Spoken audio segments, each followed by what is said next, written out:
In this lecture, I will describe about fatigue in metals. So this chapter provides fundamental aspects of fatigue in metal and the significance of fatigue failure. So fatigue, first you remember what is the meaning of fatigue? Now simply fatigue failure occur without any plastic deformation. So what is the definition of fatigue? So this one is your definition. You remember this one is your definition of fatigue failure.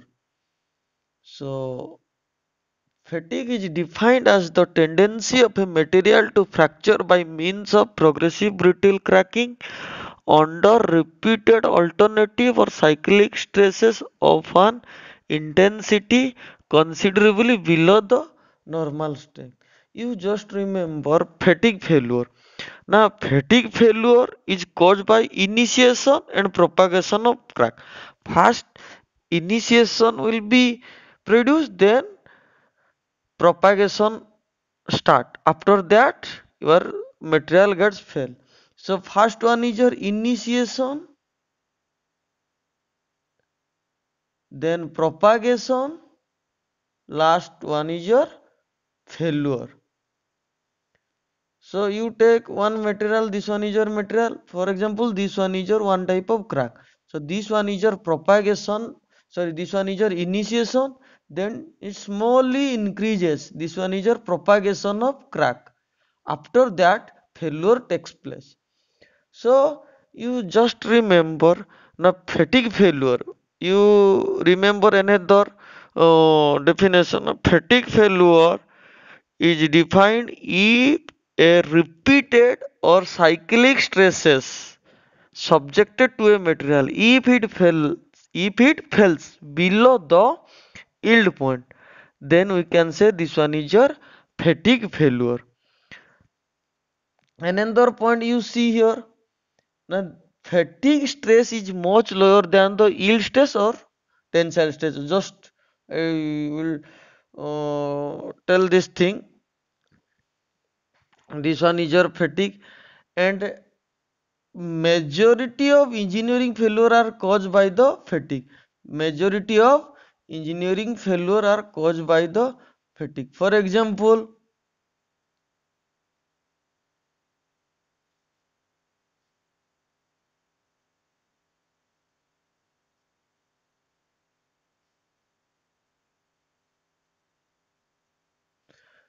aircraft wings. This one is your example. Aircraft wings are subjected to repeated loads.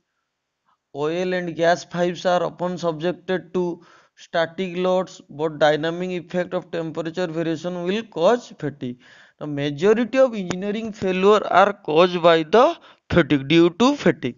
Next important is your factor affecting factors affecting fatigue failure. So this one is your next part. So factor affecting fatigue failure, these are the important parameter which factor affect the fatigue property. So first one is your surface finish. So see, first one is your surface finish. So surface finish, so you take one material. If a material having some scratch mark or rough surfaces, what this means, there will be some stress risers, means stress concentration will be more. So due to this, it will reduce the fatigue property.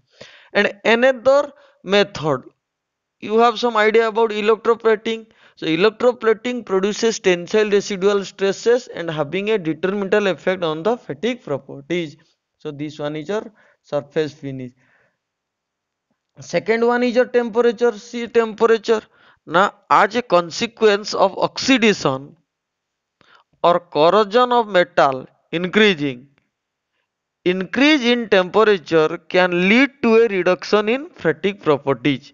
So this one is your this about temperature. Third one is your residual stresses. So what is the meaning of residual stresses? Now, stress present in an object in the absence of any external load force, means when a member subjected to some external force,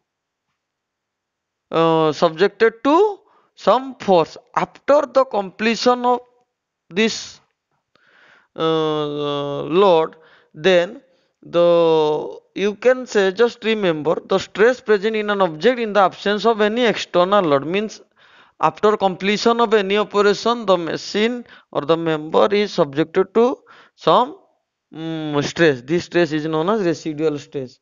So how it can affect the fatigue property? Now, residual stress are produced by fabrication and finishing process, and residual stresses on the surface of material will improve the fatigue property. This one. Now, heat treatment, you have some idea about heat treatment, why heat treatment is necessary. So due to heat treatment also it can affect the fatigue property. So hardening and heat treatment reduce the surface compressive stresses. As a result, the fatigue property of the material are getting affected. Then fifth one is your stress concentration. So stress concentration mean the concentration of stress is more. If a material having some no surface, some scratch surface, any type of cut section, then there will be some stress concentration. So due to this, maximum stress will arise. So due to this, these are caused by sudden changes in cross section holes or sharp or corners. Means hole, corners, any scratch surface, any V notch. In this case, stress concentration will be more. Even a small hole lower fatigue limit by 30%. You remember, even a small hole increase by the 30% of the fatigue limit. Then size effect. Number 6 is size effect. Now, fatigue property is better in small size specimen as comparable to large size specimen. Means small size specimen is more useful as comparable to large specimen. Why? In large specimen, you see, in large specimen increases surfaces area, mean surface area in increases. So due to cyclic load, higher possible to find defect on the surface. First one is your in large specimen, the surface area will be more and a higher possibility to defect on the surface due to cyclic load. Then metallurgical failure. Number 7 is your metallurgical failure. Now in metallurgical failure, some data will be there. You should consider here a fatigue ratio. Now, fatigue ratio is equals to fatigue strength divided by tensile strength. According to this, you can select the variables. So last one is your combined stresses. So in this case, I have collected few data on fatigue state with different combination of types of stresses. So you take one is your ductile metal and another is your fatigue metal. One is your ductile material and another is your fatigue metal. So ductile metal under combined bending and torsion fatigue allow the distortion energy.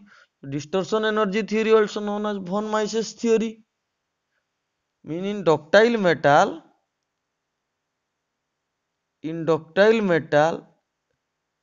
that is follow distortion energy theory. Mean this one is your von Mises theory. Similarly, brittle material follow maximum principal stress theory, or you can say this one is a Tresca theory. Maximum principal stress theory or Tresca theory. So it is all about what? Factor affecting fatigue property. Then see SN curve. SN curve.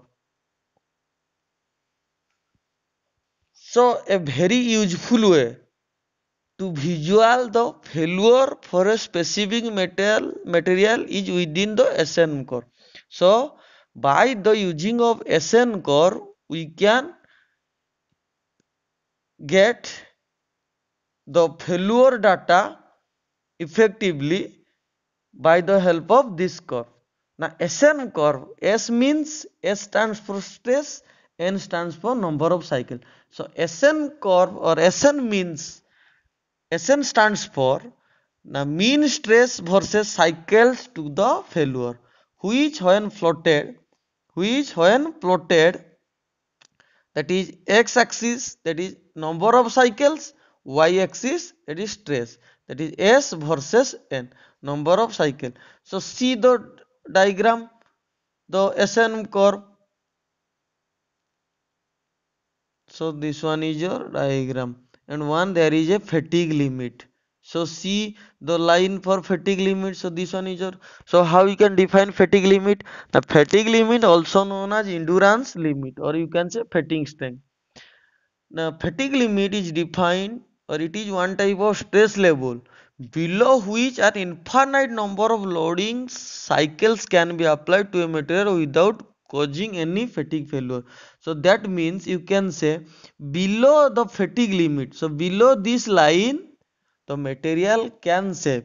Even if a material subjected to infinite number of cycle, let us assume 10 to the power 7, 10 to the power 7 number of cycles, if a material subject, it cannot fail if it acting below this limit. Now above this limit, the failure or takes place takes place in the material. So next one is your what? Now you take some example. Now ferrous alloys and titanium alloys have a distinct limit, means fatigue limit. When one is your ferrous alloys and titanium alloys having high resistance capacity as compared to aluminum. You take another material, aluminum and copper. Now aluminum and copper have some finite limit. If you give some stress amplitude, then it will fail.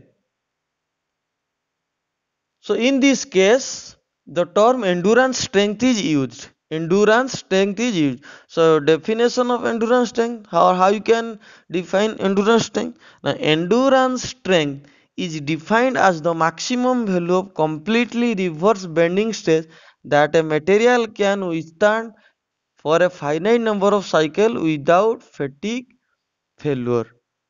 Defined as the maximum value of completely reverse bending stress that a material can withstand for a finite number of cycles without failure. If a material can withstand a finite number of cycles without fatigue failure, then you can say the material having high endurance strength. Finite number of means you take 10 to the power 1, 10 to the power 2, 10 to the power 3, 10 to the power 4, 10 to the power 5. This one is your finite number of cycle. Then the fatigue life. Fatigue life is the number of cycle to cause the failure at the specific stress level. Means the material can fail in this point, in this point, in this point. So this one is a fatigue life of a material. A material can sustain the how much the stress level, means 100 Newton, 200 Newton. So it is all about the fatigue in material. Thank you.